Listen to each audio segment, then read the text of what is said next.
Chapter Dose. The Gathering Dark. Nothing makes us so lonely as our secrets. By ch2&3. Chapter 2. The Gathering Dark. The Shack, where tragedy confronts eternity. Sometime during the night, an unexpected Chinook blew through the Willamette Valley, freeing the landscape from the storm's icy grip, except for those things that lay hidden in the deepest shadows. Within 24 hours, it was early summer warm. Mac slept late into the morning, one of those dreamless sleeps that seems to pass in an instant. When he finally crawled off the sofa, he was somewhat chagrined to see that the ice follies had fizzled out so quickly, but delighted to see Nan and the kids when they showed up less than an hour later. First came the anticipated and considerable scolding for not putting his bloodied mess in the laundry room, followed by an appropriate and satisfying amount of oohing and ahhing that accompanied her examination of his head wound. The attention pleased Mac immensely, and Nan soon had him cleaned up, patched up, and fed up. The note, though never far from his mind,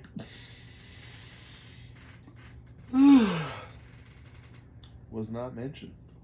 He still did not know what to think of it, and he didn't want Nan included if it turned out to be some kind of cruel joke. Little distractions, like the ice storm, were a welcome, although brief respite from the haunting presence of his constant companion, the great sadness, as he referred to it. Shortly after the summer that Missy vanished, the great sadness had draped itself around Mac's shoulders like some invisible but almost tangibly heavy quilt.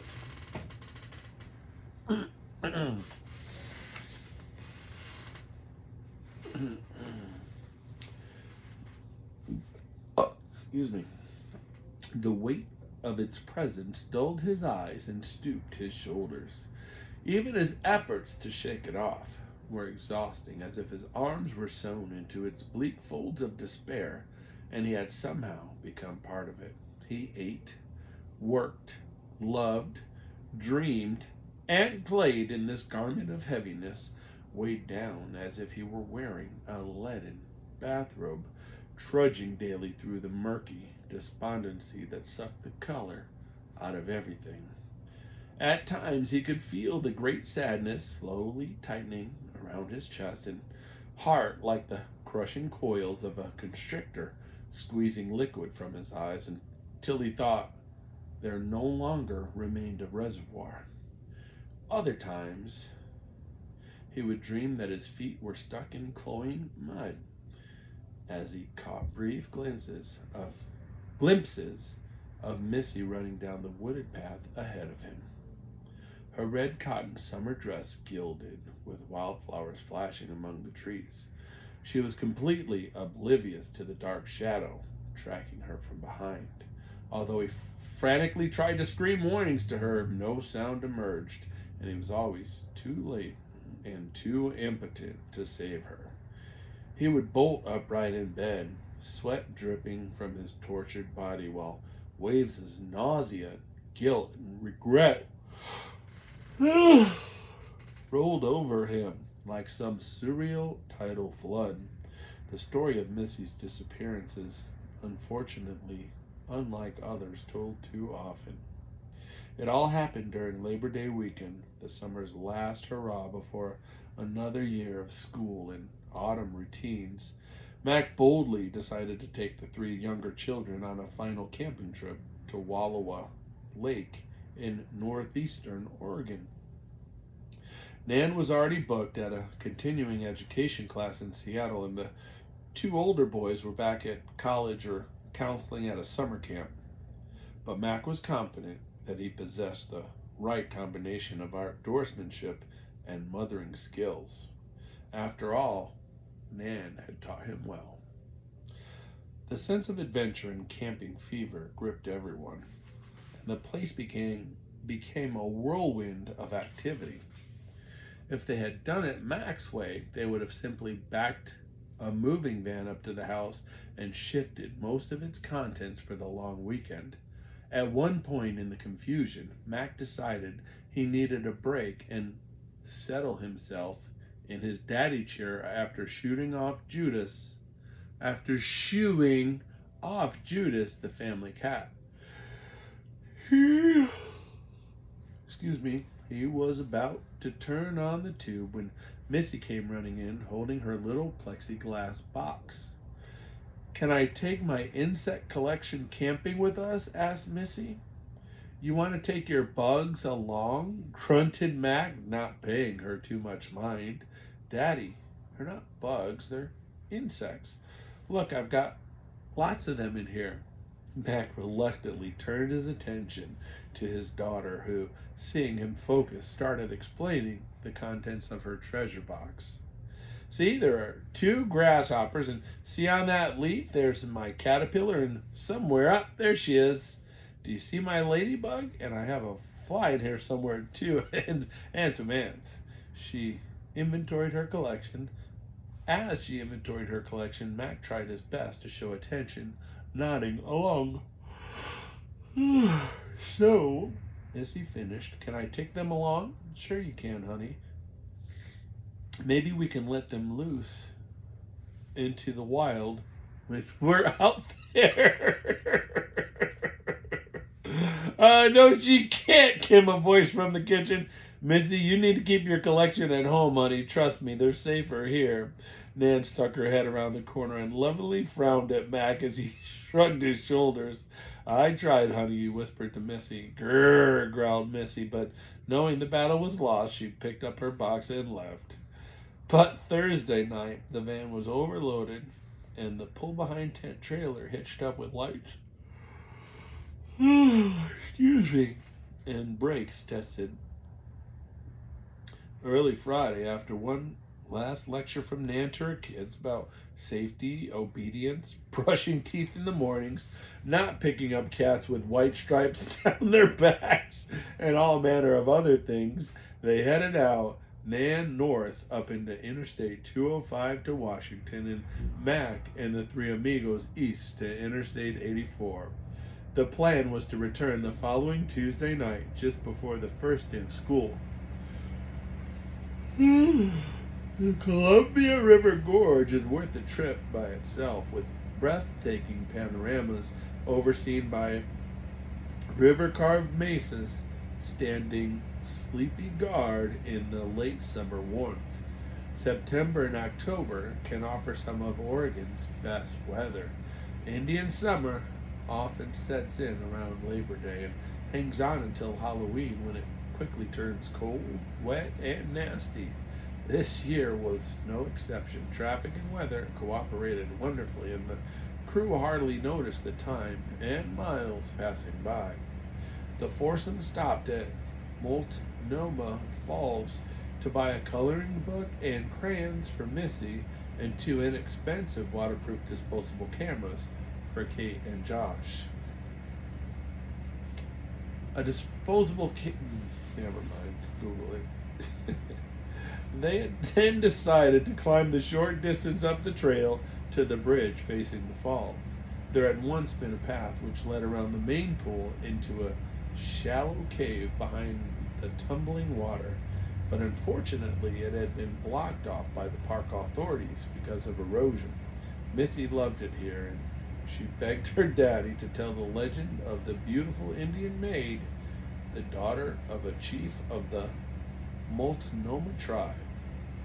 It took some coaxing, but Mac finally relented and retold the story as they all stared up into the mist shrouding the falling cascade. The tale centered on a princess, the only child left to her aging father. The chief loved his daughter dearly and carefully picked out a husband for her, a young warrior chief of the Chrts tribe whom he knew she loved. The two tribes came together to celebrate the days of the wedding feast. But before it could begin, a terrible sickness began to spread among the men, killing many. The elders and the chiefs met to discuss what they could do about the wasting disease that was quickly decimating their warriors. The oldest medicine man among them spoke of how his own father, when aged and near death, had foretold of a terrible sickness that would kill their men, an illness that could only be stopped if a pure and innocent daughter of a chief would willingly give up her life for her people. In order to fulfill the prophecy, she must voluntarily climb to a cliff above the big river, and from there jump to her death onto the rocks below. A dozen young women, all daughters of the various chiefs, were brought before the council. After considerable debate, the elders decided they could not ask for such a precious sacrifice, especially for a legend they weren't sure was true.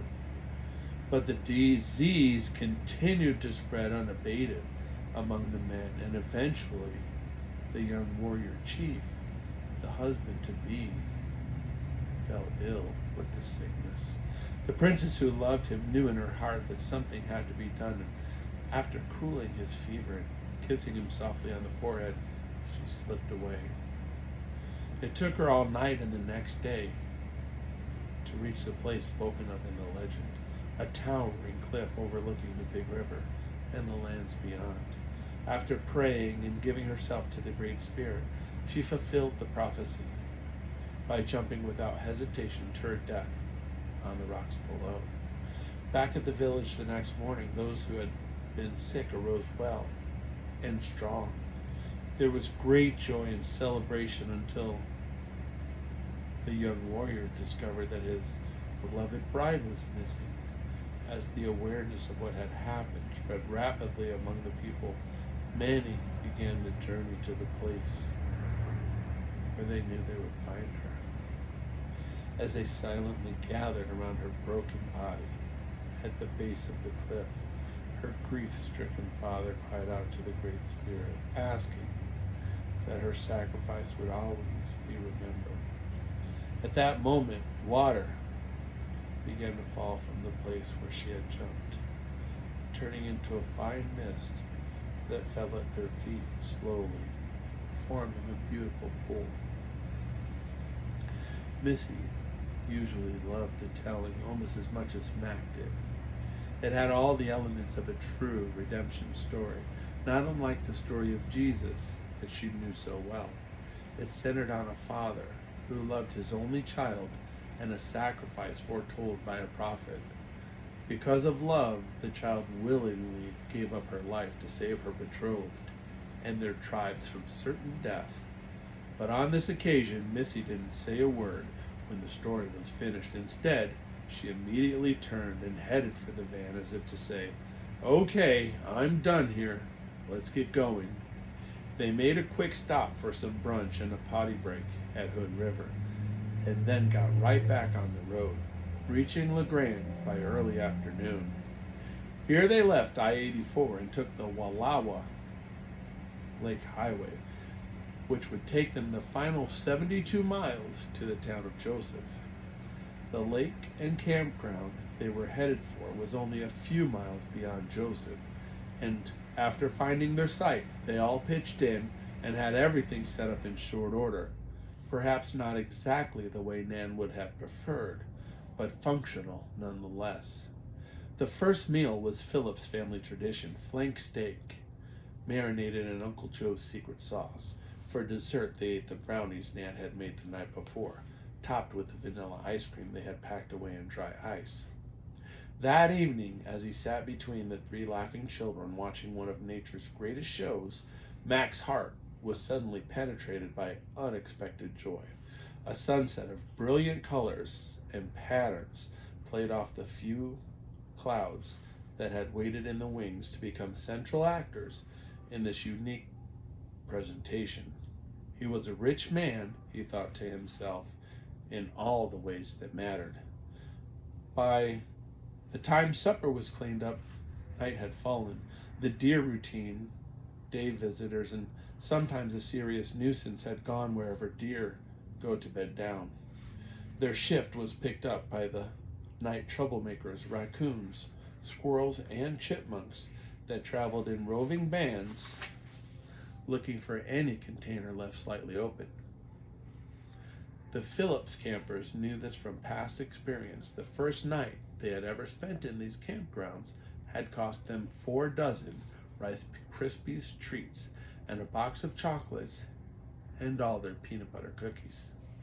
Before it got too late, the 4 went on a short hike away from the campfires and lanterns to a dark and quiet spot where they could lie down and gaze in wonder at the Milky Way, stunning and intense when undiminished by the pollution of city lights.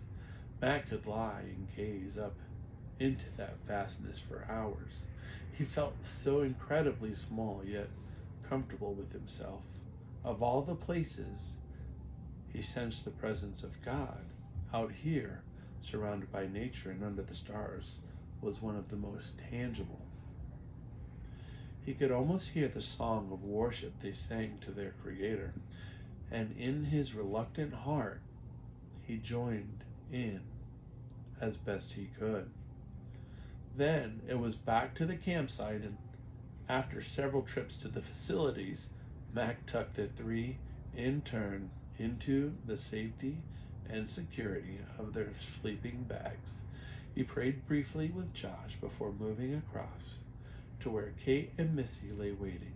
But when it came to Missy's turn to pray, she wanted to talk instead. "Daddy, how come she had to die?" It took Mac a moment to figure out who it was that Missy was talking about, suddenly realizing that the Multnomah princess must have been on her mind since they had stopped earlier. "Honey, she didn't have to die. She chose to die to save her people. They were very sick and she wanted them to be healed." There was silence, and Mac knew that another question was forming in the darkness. Did it really happen? This time the question was from Kate, obviously interested in the conversation. Did what really happen? Did the Indian princess really die? Is the story true? Mac thought before he spoke.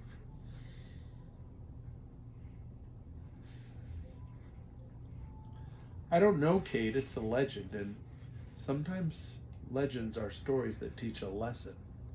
"So it didn't really happen?" asked Missy. "It might have, sweetie. Sometimes legends are built from real stories, things that really happen." Again, silence, and then, "So is Jesus dying a legend?" Mac could hear the wheels turning in Kate's mind. "No, honey, that's a true story. And do you know what? I think the Indian princess story is probably true, too." Mac waited while his girls processed their thoughts. Missy was next to ask, "Is a great spirit another name for God? You know, Jesus, Papa?" Mac smiled in the dark. Obviously, Nan's nightly prayers were having an effect. I would suppose so. It's a good name for God because he is a spirit and he is great." "Then how come he's so mean?" Here was the question that had been brewing. What do you mean, Missy?" "Well, the Great Spirit makes the princess jump off the cliff and makes Jesus die on a cross. That seems pretty mean to me." Mac was stuck. He wasn't sure how to answer. At 6.5 years old, Missy was asking questions that wise people had wrestled with for centuries. "Sweetheart, Jesus didn't think his daddy was mean. He thought his daddy was full of love and loved him very much. His daddy didn't make him die. Jesus chose to die because he and his daddy love you and me and everyone in the world. He saved us from sickness, just like the princess." Now came the longest silence, and Mac was beginning to wonder if the girls had fallen asleep. Just as he was about to lean over and kissed them good night, a little voice with a noticeable quiver broke into the quiet. Daddy? Yes, honey? Will I ever have to jump off a cliff? Mac's heart broke as he understood what this conversation had really been about. He gathered his little girl into his arms and pulled her close. With his own voice, a little huskier than usual, he gently replied, No, honey, I will never ask you to jump off a cliff. Ever, never, ever, ever. Then will God ever ask me to jump off a cliff? No, Missy, he would never ask you to do anything like that. She snuggled deeper into his arms. Okay, hold me close. Good night, Daddy, I love you. And she was out, drifting deep into a sound sleep with only good, sweet dreams. After a few minutes, Mac placed her gently back in her sleeping bag. You okay, Kate? He whispered as he kissed her goodnight. Yep, came the whispered reply. Daddy? What, sweetheart? She asks good questions, doesn't she? She sure does. She's a special little girl. You both are. Except you're not so little anymore. Now, get some sleep. We have a big day ahead of us. Sweet dreams, darling. You too, Daddy. I love you tons. I love you too with all my heart. Good night. Max zipped up the trailer on his way out, blew his nose, and wiped away the tears that still remained on his cheek.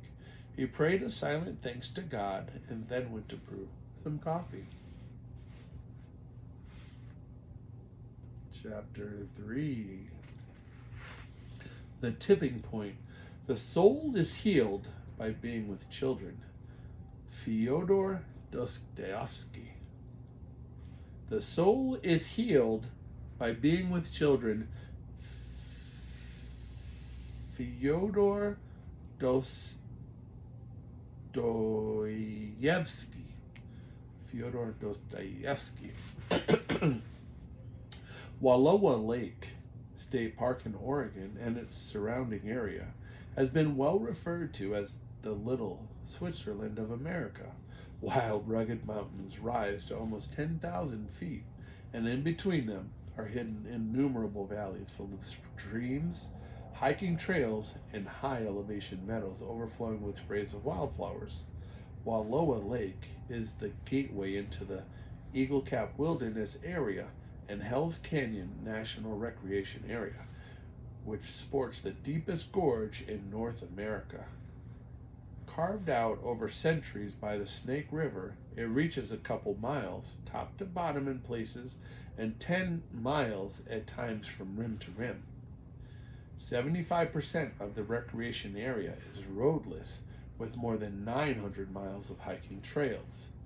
One of the domain of the prevailing Nez Perce tribe, the remnants of their presence are scattered through this wilderness, as well as those of white settlers traveling through all their ways to the west.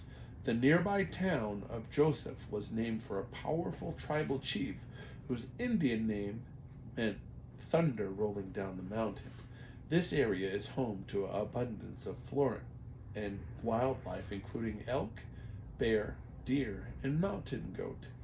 The presence of rattlers, especially as you get close to the Snake River, is reason enough to hike cautiously should you decide to venture off trail. Wallowa Lake itself is 5 miles long and 1 mile wide, formed, some say, by glaciers 9 million years ago. It now sits about a mile from the town of Joseph at an elevation of 4,400 feet. The water, through catch-your-breath cold most of the year, is comfortable enough by the end of summer for a leisurely swim, at least close in to shore. Sacagawea, at almost 10,000 feet, looks down on this blue jewel from her snow-capped and timbered heights. Mac and the kids filled the next 3 days with fun and leisure. Missy, seemingly satisfied with her daddy's answers, never again raised the issue of the princess, even when one of their day hikes took them by some precipitous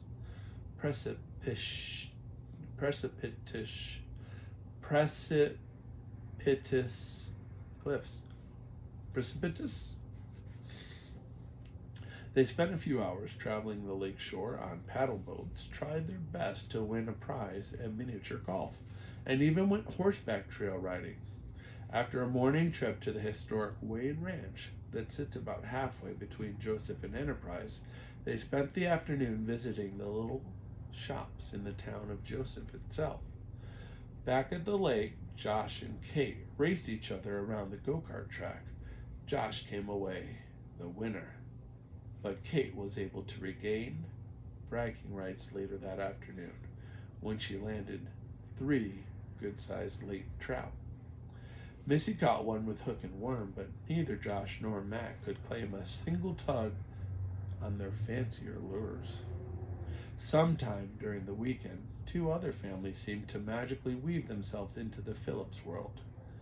As often happens, friendships have been struck up initially amongst the children and then between the adults.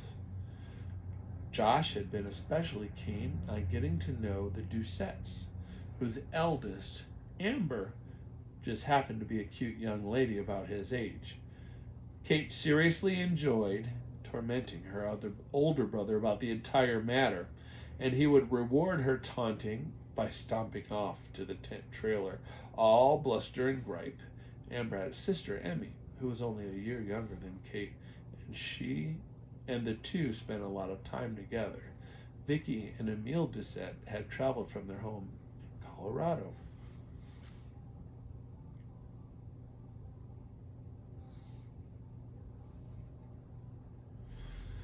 Emile worked as an agent for the U.S. Fish and Wildlife Service Office of Law Enforcement, and Vicky stayed home to manage the household, which included their surprise son, JJ, now almost a year old. The Doucets introduced Mac and his children to a Canadian couple they had met earlier, Jesse and Sarah Madison. These two had an easy, unpretentious manner, and Mac took an instant liking to them, both careered as independent consultants, Jesse in human resources and Sarah in change management. Missy gravitated immediately to Sarah, and both were often together down at the Doucet campsite helping Vicky with JJ. Monday broke gloriously, and the entire entourage was excited about their plans to take the Wallowa Lake tramway to the top of Mount Howard, 8,150 feet above sea level. When it was constructed in 1970, the tramway had the steepest vertical lift in North America, with a cable length of almost 4 miles. The trip to the summit takes about 15 minutes in a tram car that dangles anywhere from 3 feet to 120 feet off the ground. Instead of packing a lunch, Jesse and Sarah insisted on treating everyone to a meal at the Summit Grill.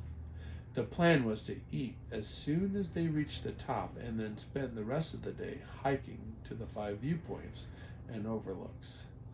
Armed with cameras and sunglasses, water bottles, and sunscreen, they headed off by mid-morning. As intended, they consumed a veritable feast of hamburgers, fries, and shakes at the grill. The elevation must have spurred their appetites. Even Missy was able to down an entire burger and most of the trimmings. After lunch, they hiked to each of the nearby lookouts, the longest trail being from the valley overlook to the Snake River country and Seven Devils Lookout, a little more than 3/4 of a mile. From the Wallowa Valley overlook, they could see as far as the towns of Joseph, Enterprise, Lostine, and even Wallowa. From the Royal Purple overlook and the Summit overlook, they enjoyed the crystal clear view, looking into the states of Washington and Idaho. Some even thought they could see across the Idaho panhandle into Montana. By late afternoon, everyone was tired and happy. Missy, whom Jesse had carried on his shoulders to the last couple of lookouts, was now falling asleep in her father's arms as they bumped and whirred down from the summit. The 4 young people, along with Sarah, had their faces plastered against the windows, oohing and eyeing at the wonders to be seen along the descent. The Doucettes sat holding hands in quiet conversation while JJ slept in his father's arms. This is one of those rare and precious moments, thought Mac, that catches you by surprise and almost takes your breath away. If only Nan could be here. It truly would be perfect. He shifted Missy's weight more to a more comfortable position for her, that she was totally out, and pulled back the hair from her face to look at her. The grime and sweat of the day had done nothing but strangely enhance her innocence and beauty. Why do they have to grow up, he mused, and kissed her on the forehead. That evening, the three families combined their food for a last supper together. Taco salad was the entree, with lots of cut fresh vegetables and dip, and somehow Sarah had been able to whip up a chocolate dessert with layers of whipped cream, mousse, brownies, and other delights that had everyone feeling decadent and satisfied. With the remains of supper stashed back in the coolers and the dishes cleaned and put away, the adults sat sipping coffee around a blazing campfire while Emil shared his adventures of breaking up endangered animal smuggling rings and explaining how they caught poachers and others who hunted illegally. He was a skilled storyteller, and his vocation offered a deep resource for some hilarious tales. It was all fascinating, and Mac realized again that there was much in the world about which he was naive. As the evening wound down, Emil and Vicky headed for bed first, with their sleepy-eyed baby. Jessie and Sarah volunteered. Their sleepy-eyed baby, period. Jessie and Sarah volunteered to stay for a while before walking the Doucette girls back to their campsite. The three Phillips kids and two Doucettes immediately disappeared into the safety of the tent trailer to share stories and secrets. As often happens when a campfire burns long, the conversation was turned from the humorous to the more personal. Sarah seemed eager to ask Mac about the rest of the family, especially Nan. So what is she like, Mackenzie? Mac loved an opportunity to brag about his Nan. Well, besides being beautiful, and I'm not just saying that, she really is beautiful, inside and out. He looked up sheepishly to see them both smiling at him. He was really missing her and was glad the night shadows hid his embarrassment. Her full name is Nanette, but almost no one calls her anything but Nan. She has quite a reputation in the medical community, at least in the Northwest. She's a nurse and works with oncology patients, cancer patients who are terminal. It's tough work, but she really loves it. Anyway, she's written some papers and has been a speaker at a couple of conferences. Really, Sarah prompted, what does she speak on? She helps people think about their relationship with God in the face of their own death, Mac answered. I'd love to hear more about that, encouraged Jessie, as he stirred up the fire with a stick, causing it to bloom with renewed vigor. Mac hesitated as much as he felt unusually at ease with these two.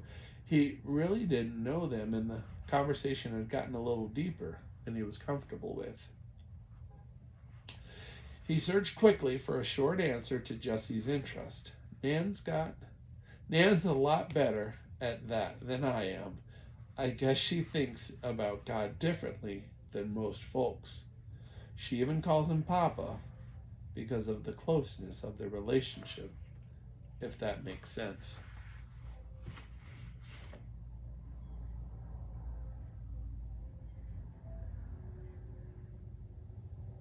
Okay.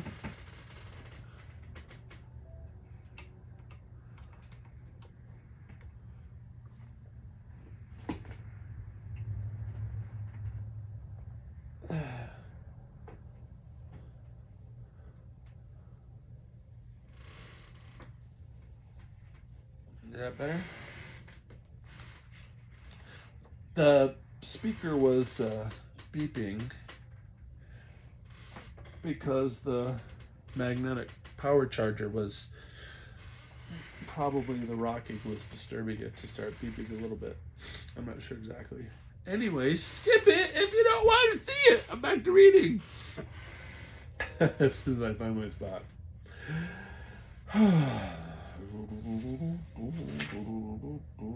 She even calls him Papa because of the closeness of their relationship, if that makes sense.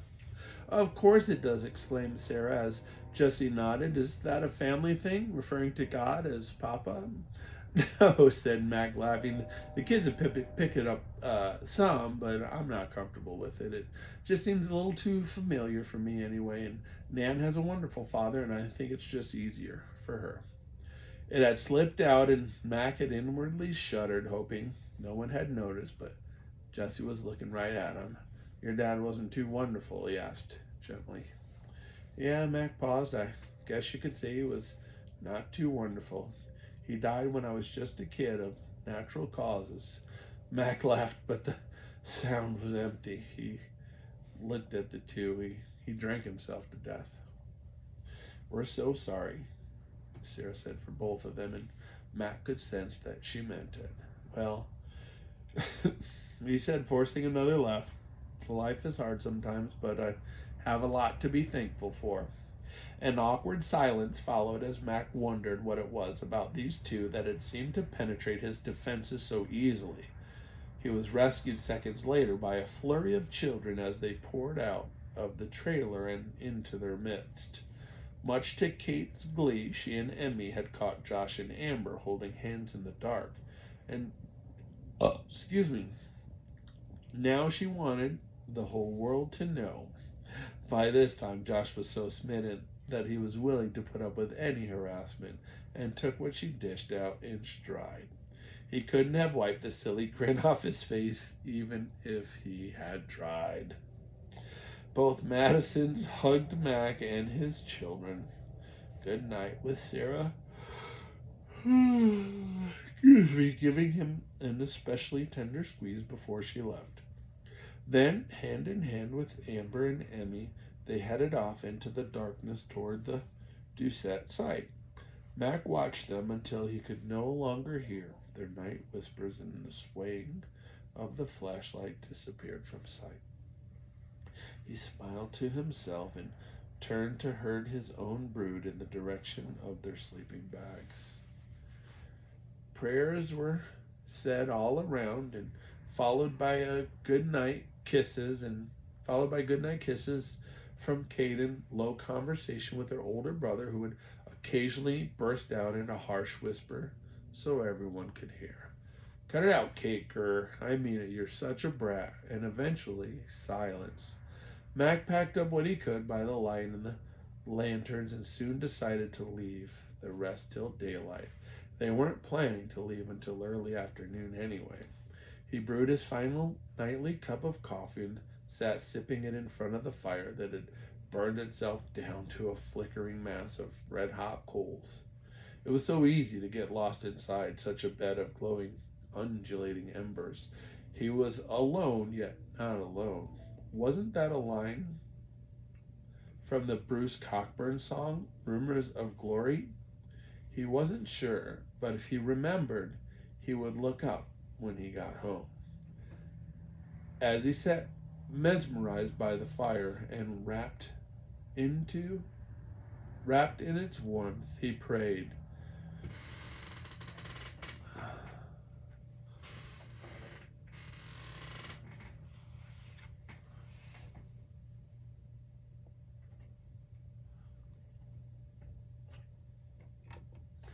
I think the light and the power cord might have been overheating or something. It's a generic power cord, and it didn't have a problem when it was plugged into something else.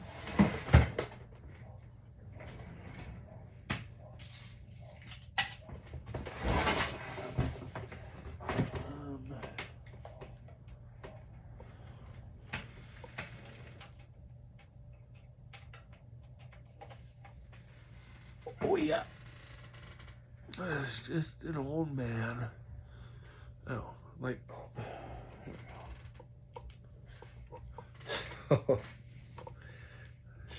shouldn't cause any more flashing problems. And we're almost done. I don't normally read that long, so I think I'm gonna start reading longer for you, me, whomever. Yeah, I think this chapter is almost done now. Skip it if you don't want to see it. The shack.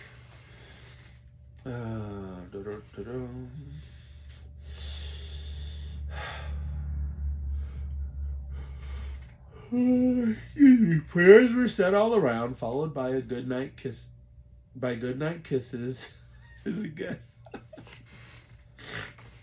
Prayers were said all around, followed by goodnight kisses and giggles from Kate in low conversation with her older brother, who would occasionally burst out in a harsh whisper so everyone could hear it. Cut it out, Kate! Grr! I mean, you're such a brat! And eventually, silence. Mac packed up what he could by the light of the lantern and soon decided to leave the rest till daylight.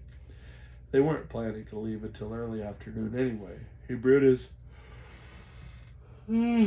final nightly cup of coffee and sat sipping it in front of the fire that had burned itself down to a flickering mass of red-hot coals. It was so easy to get lost inside such a bed of glowing, undulating embers. He was alone, yet not alone. Wasn't that a line from the Bruce Cockburn song, Rumors of Glory? He wasn't sure, but if he remembered, he would look it up when he got home. As he sat, mesmerized by the fire and wrapped in its warmth, he prayed, mostly prayers of thanksgiving. He had been given so much. Blessed was probably the right word. He was content. He was content, at rest, and full of peace. Mac did not know it then, but within 24 hours, his prayers would change drastically. The next morning, though sunny and warm, didn't start off so well. Mac rose early to surprise the kids with a wonderful breakfast, but burned 2 fingers while trying to free flapjacks that had stuck in the griddle. In response to the searing pain, he knocked over the stove and griddle and dropped the bowl of pancake batter onto the sandy ground, and the kids, startled awake by the clatter and under the breath expletives, had stuck their heads out of the tent trailer to see what all the commotion was about. They began to giggle as soon as they grasped the situation, but one, "Hey, it's not funny," from Mac, and they ducked back into the safety of the tent, still tittering from their hideout while they watched through the mesh windows. So breakfast, instead of the feast Mac had intended, was cold cereal with half and half, since the last of the milk had gone into the pancake batter. Mac spent the next hour trying to organize the site with 2 fingers stuck in a glass of ice water, which had to be refreshed frequently with chips that Josh broke off the ice block with the backside of a spoon. Word must have gotten out because Sarah Madison showed up with burned first aid, and within minutes of having his fingers slathered in the whitish liquid, he felt the sting recede. About that time, Josh and Kate, having completed their ordered chores, showed up to ask if they could go out in the Doucette's canoe. Excuse me. One last time, promising to wear life jackets after the initial mandatory no, and the required amount of begging from the kids. Especially Kate. Mac finally gave in, reminding them once again of the rules of canoe safety and conduct. He wasn't too concerned. Their campsite was only a stone's throw from the lake, and they promised to stay close in to shore. Mac would be able to keep an eye on them while he continued packing up the camp. Missy was busy at the table, coloring in the book from Multnomah Falls. She's just too cute, Mac thought, glancing in her direction as he worked to clean up the mess he had made earlier. She was dressed in the only clean thing she had left, a little sundress with embroidered wildflowers, a Joseph purchase from their first day's trip into town. About 15 minutes later, Mac looked up when he heard a familiar voice calling "Daddy" from the direction of the lake. It was Kate, and she and her brother were paddling like pros out on the water. Both were obediently wearing their life jackets as he waved at them. It is remarkable how a seemingly insignificant action or event can change entire lives. Kate, lifting her paddle to wave back in response, lost her balance and tipped the canoe. There was a frozen look of terror on her face as, almost in silence and in slow motion, it rolled over. Josh frantically leaned to try and balance, but it was too late, and he disappeared from sight in the midst of the splash. Mac was already heading for the water's edge, not intending to go in, but to be near when they bobbed up, and Kate was up first, sputtering and crying, but there was no sign of Josh. And then suddenly, in an eruption of water and legs, Mac knew instantly that something was terribly wrong. To his amazement, all the instincts he had honed as a teenage lifeguard came roaring back in a matter of seconds. He hit the water, shoes and shirt off. He didn't even notice the icy shock as he began racing the 50 feet out toward the overturned canoe. Ignoring for the moment the terrified sobbing of his daughter, she was safe. His primary focus was Josh. Taking a deep breath, he dove under. The water, in spite of all the churning, was still fairly clear. With visibility about 3 feet, he found Josh quickly and also discovered why he was in trouble. One of the straps of his life vest had gotten tangled in the canoe webbing. Try as he might, he couldn't yank it free either. So he tried to signal Josh to push himself deeper inside the canoe where breathable air was trapped. But the poor boy was panicking and straining against the strap that was keeping him caught under the canoe rim and underwater. Max surfaced, yelled at Kate to swim to shore, gulped what air he could, and went under a second time. By his third dive, and knowing time was running out, Mac realized that he could either keep trying to free Josh from the vest or flip the canoe, and since Josh in his panic was not letting anyone near him, Mac chose the latter. Whether it was God and angels or God and adrenaline, he would never know for sure, but only on his second attempt he succeeded in rolling the canoe over, freeing Josh from his tether. The jacket, finally able to do what it was designed for, now kept the boy's face above water. Max surfaced behind Josh, who now was limp and unconscious, blood oozing from a gash on his head where the canoe had banged him as Mac had righted it. He immediately began mouth to mouth on his son as best as he could, while others who had heard the commotion arrived to pull him and the canoe with the attached vest toward the shallows. Oblivious to the shouts around him as people barked instructions and questions, Mac focused on his task, his own panic building inside his chest. Just as his feet touched solid ground, Josh began to cough and throw up water and breakfast. A huge cheer erupted from everyone gathered, but Mac couldn't care less. Overwhelmed with relief and the adrenaline rush of narrow escape, he began to cry, and then suddenly Kate was sobbing with her arms around his neck, and everyone was laughing and crying and hugging. Somehow they all made it to shore. Among those who had been drawn to the scene by the panic and noise were Jesse Madison and Emile Doucette. Through the mayhem of cheers and relief, Mac could hear Emile's voice, like the repetitious chant of a rosary, whispering again and again, "I am so sorry. I am so sorry. I am so sorry." It was his canoe, and it could have been his children. Mac found him, wrapped his arms around the younger man, and emphasized strongly in his ear, "Stop it. This wasn't your fault, and everyone's okay." Emile began to sob, and his emotions suddenly freed from behind a dam of pent-up guilt and fear. A potential crisis had been averted, or so Mac thought. Chapter 4, The oft mentioned Great Sadness titled Lopes Up. I love you.